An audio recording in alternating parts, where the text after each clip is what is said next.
And I modified my old Loobman chain oiler. I guess it fit this way round.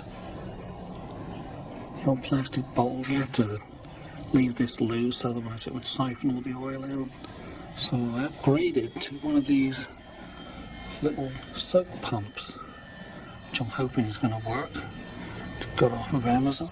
It's 45mm diameter and the shortest height. That's what you're kind of looking for.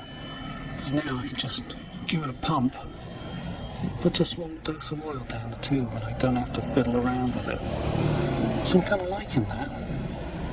Because now I'm doing it here, I'm going to have to expect it to drip. And I'll rotate it a bit just so it can get onto the chain.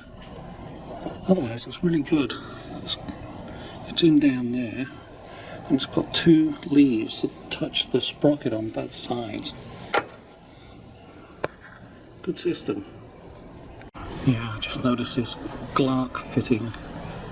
It's got two ears and squash ears. It leaves a gap either side, so it's leaving a bit round here. I'll have to get some heat shrink tubing on it. Get that all cleared up. Yep. One more mod to go.